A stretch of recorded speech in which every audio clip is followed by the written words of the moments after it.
Prioritization is a powerful tool to help avoid overwhelm. Think about the last time you were overwhelmed. What was going on? If you think about it, you'll probably see that you were trying to do more than one thing at a time, or that the task that you were working on was starting to become complex and was involving many different things going on simultaneously. It's this extra input from many different directions that causes overwhelm. And prioritization is a way of streamlining your attention to focus on the most important things and put less attention on the less important things. This is a tough one for highly sensitive people. I know from my own experience. I like to do everything well. I know I'm capable of doing things well. And so when I have too many things going on, or if a job is too complex and it's involving too many different parts, then it becomes difficult to go deep into one and becomes difficult to actually do any of those things well. And that leads to frustration, and that also reduces my bandwidth. And pretty soon it grinds me to a halt or makes me have to push through, in which case I end up regretting it because of the effect that it has on my body and my mind afterwards. So prioritization is something that I did not learn early in life. I really didn't. It was expected of me, at least in my mind, that I would do everything that my teachers told me to do, right? That was the assignment. You get an assignment from school and you do it. And do it well. I think my mom expected me to get A's, and I expected myself to at some point. And so there wasn't a choice. And as the further I went up in school, the harder it got, the deeper the assignments, the more quantity of assignments. And I remember in college working like probably 13, 14 hours a day doing homework, trying to just manage 4 classes. And that took a toll on me. It led to some feeling of depression. It led to some feeling of burnout. And I did end up still getting good grades, but at what cost? At the end of the time in school, I was looking for something other than that. And in fact, I went and lived in an ashram after that. So prioritization could have helped me in school, and I didn't learn it at that time, but I have learned it over time. And the value of it is it streamlines your attention. Instead of being spread too thin, you're saying, you know what, these are the things that I want to focus on, and the other things can just wait, or maybe they're just not going to get my attention at all. It's hard. It's hard. It's like budgeting your money. In fact, it's the same skill. And so there's a limited supply of time, and focusing on what you want at first seems difficult, but actually can bring a lot of joy in your life. Now, I'm talking about today about prioritization, not just on the small scale. It's easy to prioritize. It's kind of happens sometimes necessarily when you're under a real time crunch. You've got a deadline, you're getting ready for an event, and you've got to make decisions, and it's not possible to do everything perfectly. And so you start, you just say, okay, I can't do that. Or can someone else do that? Or what happens if that doesn't get done the way I was hoping it to be done? In other words, time will force us to prioritize in a way. And that's great on a small scale. If you prioritize your day and you just focus on the most important things that day, it can be very helpful. But I want to step back even further and look at, am I even doing in my day what is most important to me in my life? And so this is a kind of alignment that can happen as you look on a grander scale. And so if we're doing the most important things in our life while we're living in our days, then there's there's joy in that. There's energy that comes through, and that can actually allow us to not only be successful in those areas, but also to enjoy them and to have energy to do those things. So people often avoid prioritization because they don't want to compromise. I'm the first one to say that because I tend to like to do everything well. It's one of my identities. I tend to think of myself as, kind of a quiet person who likes to do things well. Um, if you can read perfectionism in there, you're probably spot on. And I take it or leave it. There's good things about wanting to do things well, and there are things that can be challenging with that mindset. And so what I'm doing in this, I guess, over time with myself is I'm challenging that mindset a little bit. Not changing my essential nature. I'm kind of passionate about doing things well, but I'm looking at it from a practical point of view. And the practical side is I've got to compromise. I can do anything well. And I think this is true of pretty much everyone, and especially true of highly sensitive people because we can go so deep. I can do anything well, but I can't do everything well. And for me, this tells me one thing is that if I want to have that experience of doing some things well, I have to let go of doing everything well. And that helps me quite a lot.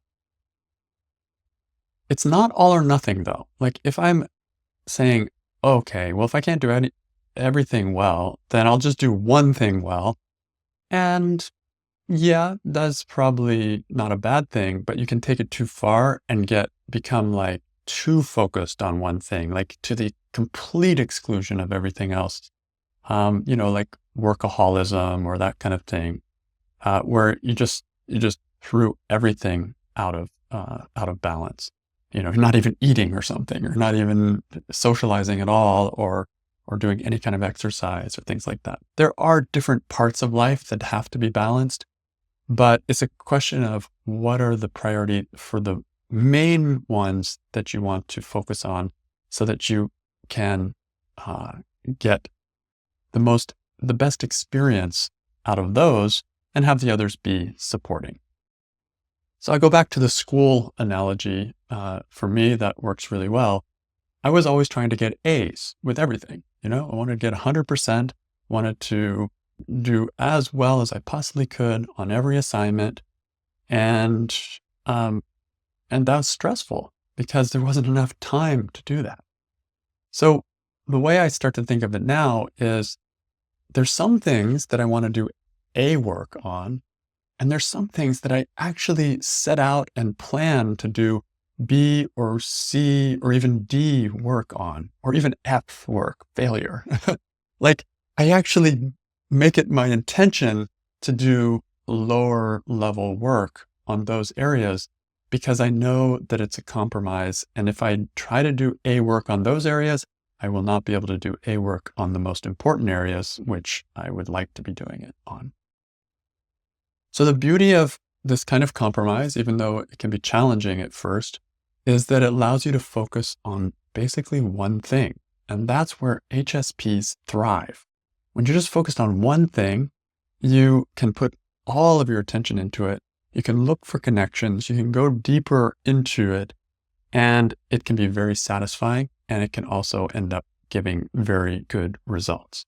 So focusing on one thing is not only powerful for getting results, but it also has the experience of being less overwhelming. You're just focused on one thing. You're not divided.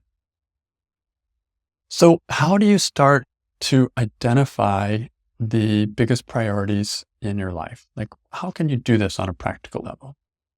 What I did is to just start brainstorming what are the main interests in my life? What are the things that I have to do? What are the things that I really want to do? What are the things that bring me joy in my life? And I just started writing the big areas. For me, meditation is a big one. It's always been important to me. My job has always been important to me. Um, and other things, I actually like thinking about this because sometimes you'll come up with things that you weren't thinking about. Like, I remember thinking, what would I like to do? I'd like to have some kind of hobby. And I don't really, my dad's into woodworking and there's lots of different kinds of hobbies you can do. But I realized one of my favorite hobbies is learning. I really love learning things. And one of the things I love learning is languages. So a few years ago, I realized that and decided I want to quote unquote go back to school. Now there's so many apps for this. And I started learning French and it became like a little passion, something fun that was not important, but it was like a hobby for me. So that's one of those things that I would like to do. And so I'm brainstorming and putting these on. Exercise is another thing. I know it's important. I should do it. I have to do it in a way just to keep my body healthy, but I actually like to do it too. And so I put some muscle building exercises, some yoga on there. I do something called Igasku, which is great for posture, those kinds of things. And I play pickleball. That's another one. It's a hobby, something I do with my partner. It's also exercise. I discovered also reading is something that I really like to do, and I hadn't been doing it for a long time, so I put that on the list. Being social, I think is important to me. It's not the highest priority, but it is important. So this is what I mean by just brainstorming like the big picture items. Maybe it's doing something related to your health. Maybe it's something related to relationships, something related to your job or to learning or to hobbies or whatever comes up for you. So first thing is make a list on a grand scale of what you're interested in, what you think you'd like to do, what you need to do, and start there. So then what I did was I basically separated it into 3 categories. One is areas to master. And then the second one is areas to be average at. And this was like a big turnaround for me.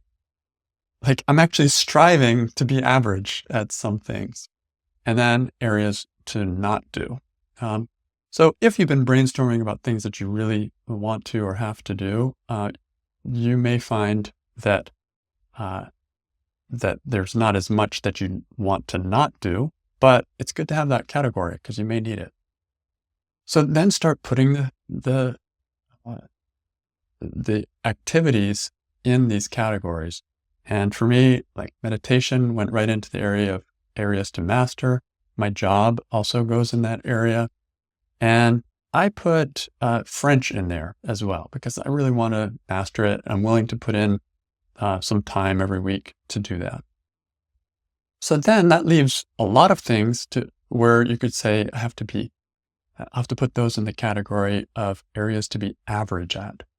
And so I put my exercising, my dog training, like I like training my dog, but it takes time and it's not my highest priority. Pickleball, like it used to be like that was really high priority and that kind of shifted when I really looked at it. It's not as high a priority as I once thought. For me, twice a week, that's a great amount of time for me to play pickleball. Reading, yep, there's another one. Like I'll do it around the edges, but I'm not going to carve out a specific time for it.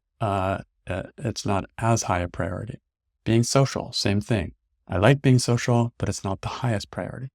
So as I look now back on this, I made this list a year or 2 ago. How am I doing in this? Yeah, meditation, it's still high priority. I put that into my schedule every day and I dedicate time to that. My job, same thing. And French, I did that for a long time and I came to a certain level of competency and I would like to continue with it. But right now it's actually dropped back down into the let's be average at that area. And it's kind of just dropped down to a maintenance level. At some point, I will bring it back up into the top level. All the other ones, I'm actually striving to get, C's and D's in these classes, if you will. Dog training, I'm doing very little of. Pickleball, just twice a week. Reading, Yeah, I'm probably getting a half hour a day in, something like that, but it's not always consistent. Social, yeah, I do some social, but I don't really prioritize it. Um, and some of these things may drop down even further. Like right now, I used to have yoga on my average area. Now I'm kind of I'm not doing yoga right now. So this leaves me with really just two things to focus on, which is my job and my meditation. And funnily enough, if you keep playing with this, you may even find that being average at those is also a good thing. So, regardless of what yours are, I invite you to just sort them a little bit and find two or three at the most that you want to really focus on and make your priorities. And that just knowing that can give you a lot of freedom. Like, all right, I don't have to be amazing at pickleball anymore. I don't have to be, the best dog trainer in the world anymore. I don't have to be the most amazing friend anymore for like a million people. It's like I'm just toning those things down. So I hope this gives you some ideas of how you can do this yourself. And I hope that it supports you in avoiding overwhelm and just strategizing on the highest level a little bit so that you can do the things that really you want to be doing and do less of the things, or do the things that you're not as interested in doing, do them less well. Okay, so thanks for considering this with me. And if you have any questions, let me know.